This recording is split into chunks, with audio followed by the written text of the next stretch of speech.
नमस्कार दोस्तों, एडूनगर में आप सभी का स्वागत है। आज इस वीडियो में हम देखेंगे नेशनल रिक्रूटमेंट एजेंसी के बारे में, और ये खासकर उन विद्यार्थियों को और उन एस्पिरेंट्स के लिए बहुत इंपॉर्टेंट है जो गवर्नमेंट जॉब्स की, सेंट्रल जॉब्स की तैयारी कर रहे हैं। सो इस वीडियो में हम देखेंगे बड़ी कॉमन सी क्वायरी जो एस्पिरेंट्स को है कि किन किन जो सर्विसेज हैं उन्हें शामिल किया गया, किन किन जॉब्स को शामिल किया गया है। साथ ही देखेंगे कि नेशनल रिक्रूटमेंट एजेंसी का जो इंफ्रास्ट्रक्चर है इसको लागू करने की और इसके अंदर की जो डीप चीजें हैं वो क्या है। और आप सभी के लिए खुशखबरी ये है कि नेशनल रिक्रूटमेंट एजेंसी जब बन जाएगी तो इसके कारण जो नियुक्तियां हैं जो कई बार अटक जाती हैं लंबे लंबे समय के लिए, उससे अब आपको निजात मिल जाएगा। आपकी जो नियुक्ति है वो आसानी से हो सकेगी। So let's start. आगे बढ़ने से पहले आप सभी से एक अपील कि हमारे यूट्यूब चैनल एडूनगर को यूट्यूब पे सब्सक्राइब करें ताकि आगे आने वाली सभी वीडियो की नोटिफिकेशन आप आसानी से ले सकें। सरकार ने जो ये नेशनल रिक्रूटमेंट एजेंसी बनाई है ये कोई एक दिन में नहीं बनाई है। इसकी घोषणा सरकार ने जो साल 2020 का जो बजट था उसी में कर दी थी। उसी टाइम बता दिया गया था कि एक ऐसी एजेंसी बनाई जाएगी जो बी एंड सी ग्रुप के जो जॉब्स होती हैं उनके लिए रिक्रूट करेगी डायरेक्ट। ओके, तो आप जानते हैं कि जैसे कई जॉब्स हैं उसमें कई टायर्स का सिस्टम होता है, जैसे टायर 1, टायर 2, टायर 3, तो इसी तरीके से कई टायर्स होते हैं।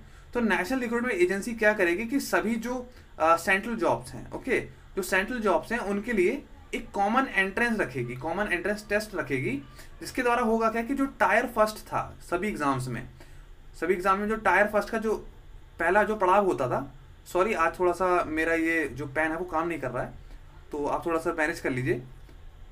तो जो टायर फर्स्ट का जो जॉब होता है, ओके, उन सभी के लिए जितने भी सेंट्रल जॉब उनके लिए कॉमन एंट्रेंस टेस्ट होगा।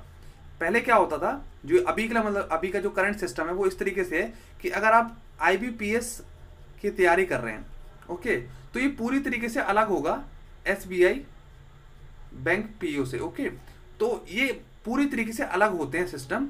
और खासकर जब हम इनके मतलब मैं इनके सिलेबस की बात नहीं कर रहा हूँ, मैं इनकी बात कर रहा हूँ कि इनकी जो डेट्स होती हैं। तो इसके कारण होता क्या है, अभी जो बच्चे हैं जिन्होंने IBPS और SBI के जो जॉब्स के लिए डाल रखा है, इन्हें दिक्कत क्या होती है कि इनको डबल डबल फीस देनी पड़ती है।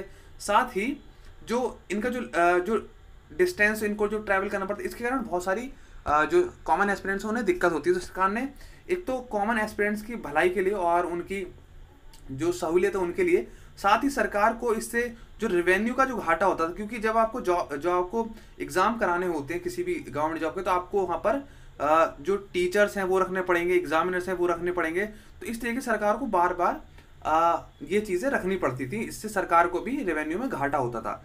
साथ ही जैसे मैं आपको बताया पहले कि इसमें नॉन गजेटेड जॉब्स जो हैं, ओके, उनको शामिल किया जाएगा, सॉरी, और ग्रुप B और C जो नॉन टेक्निकल जॉब है उनको शामिल किया जाएगा। अब मैं आपको बता दूं नॉन गजेटेड जॉब्स क्या होती हैं। तो देखिए गजेटेड जॉब्स पहले हम जान लेते क्या होती हैं।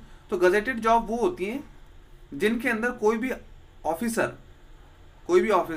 सरकार के बिहाफ में एक स्टैंप का इस्तेमाल कर सकता हो, ओके, उसे कहते हैं गजेटेड जॉब। और नॉन गजेटेड जॉब होती हैं जो कि ग्रुप B और C में आती हैं, जिसमें सरकार का जो स्टैंप है उसको लीगली यूज नहीं कर सकते, ओके, तो उन्हें कहते हैं नॉन गजेटेड जॉब। तो नॉन गजेटेड जॉब्स जो ग्रुप B और C की होंगी और जो नॉन टेक्निकल जॉब्स होंगी उनको इसमें शामिल किया जाएगा। तो जैसे कि मैंने आपको बताया कि ये किस तरीके से हेल्प करेगा एस्पिरेंट की, कि खासकर जो अभी का जो सिस्टम है जिसमें मल्टी रिक्रूटिंग एजेंसी है, जैसे कि IBPS है, ओके, और SSC है, रेलवे जो बोर्ड है जो एग्जाम कराते हैं, ओके, तो ऐसी मल्टीपल जो हमारे पास एजेंसीज है उनको सिंगल बॉडी में कन्वर्ट किया जाएगा। और वर्तमान में करंटली भारत में 20 ऐसी एजेंसीज हैं जो अलग अलग एग्जाम कराती हैं। इसके कारण देखिए होता क्या है कि हर साल लगभग 2.5 करोड़ लगभग बच्चे, यानी कि 25 मिलियन बच्चे, 2.5 से 3 करोड़ बच्चे जो एस्पिरेंट्स हैं वो अप्लाई करते हैं गवर्नमेंट जॉब्स के लिए। और गवर्नमेंट जॉब्स हैं कितनी, लगभग आप मान लीजिए जो रफ रिकॉर्ड है वो है 1.5 लाख से 2 लाख, ओके। तो अब ये देखिए कि जब 2.5 से 3 करोड़ जो जॉब्स हैं, सॉरी 2.5 से 3 करोड़ जो एप्लीकेंट्स हैं और जॉब्स हैं केवल 1.5 से 2 लाख, तो इतना ज़्यादा रश है। और खासकर बच्चों को जो एस्पिरेंट्स हैं उनको प्रॉब्लम यही होती है कि अलग अलग एग्जाम्स के लिए उनको अलग अलग फीस देनी पड़ती है, उनके एग्जाम सेंटर जाना पड़ता है, और इसके कारण जो सरकार को घाटा होता है वो अलग, ओके। तो एक चीज़ ये है। दूसरी इसमें एक इंपॉर्टेंट फैक्ट ये है, इसका ये याद रखिएगा कि NRA नेशनल रिक्रूटमेंट एजेंसी जो ये पेपर कराएगा, जो ये पेपर कराएगा टायर 1 फेज का, उसका जो रिजल्ट होगा वो आपका 3 साल के मान्य होगा, 3 ईयर्स के लिए। यानी कि अगर एग्जाम्पल के लिए मैं आपको बताऊं, अगर आपने साल 2020 में इसका एग्जाम दिया, ओके, एनआरए का एग्जाम पास किया है टायर फर्स्ट का, तो आप साल 2023 तक आपके पास ये अथॉरिटी रहेगी कि आप उसका इस्तेमाल करके किसी भी जो सेंट्रल गवर्नमेंट की जॉब है वहां पर अप्लाई कर सकें और इसका टायर 1 का जो रिजल्ट है उसका इस्तेमाल कर सके। अभी तक क्या है कि अगर आप टायर फर्स्ट में क्वालिफाई कर जाते हैं तो वो एक लिमिटेड जो एजेंसी है उसी में मान्य होता है, वो भी 1 साल के लिए। अब ये सिस्टम थोड़ा सा बदल जाएगा और सरकार खासकर एजुकेशन और जॉब्स में काफ़ी ह्यूज चेंजेस करने के मूड में है। आगे देखते हैं।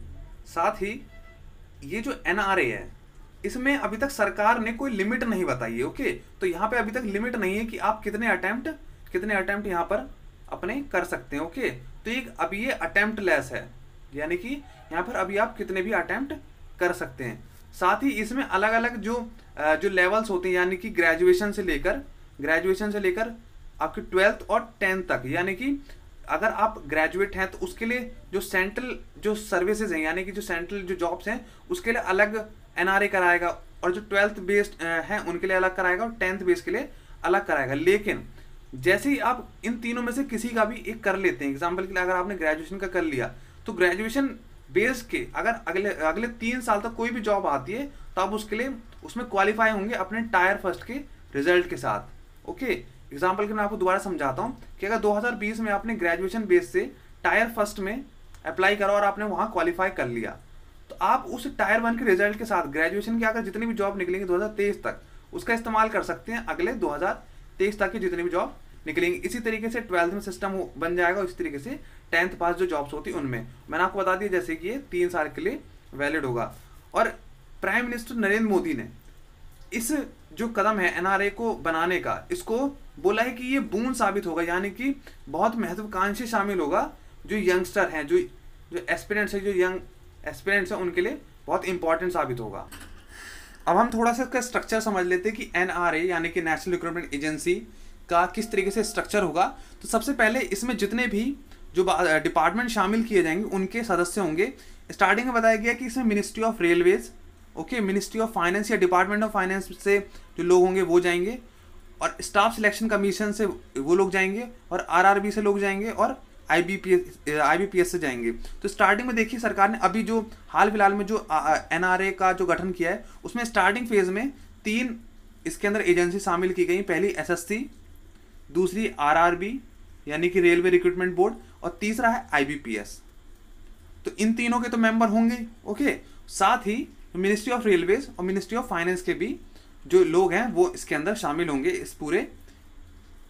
इस पूरे स्ट्रक्चर के अंदर, ओके। और मैंने आपको बताया कि यहाँ पर अभी करंट में 20 से ज़्यादा एजेंसीज हैं सेंट्रल गवर्नमेंट के लिए जो रिक्रूट करती हैं एस्पिरेंट्स को उनके वर्किंग प्रोफाइल के आधार पर, ठीक है। तो जो हमारे डिपार्टमेंट ऑफ पर्सनल ट्रेनिंग के सेक्रेटरी हैं सी चंद्रमौली जी, उन्होंने बताया कि धीरे धीरे हम जितनी भी जो एजेंसीज हैं उनको इन्हीं तीनों की तरह पूरे जो एनआरए उसी के अंदर शामिल कर देंगे, और एनआरए एक पूरी तरीके से अम्ब्रेला एजेंसी बन जाएगा, ओके। अम्ब्रेला एजेंसी उन्हें कहते हैं जो अपने नीचे बहुत सारी जो एजेंसीज को अपने अंदर एक्वायर कर ले। तो एनआरए एक अम्ब्रेला एजेंसी की तरह काम करेगा।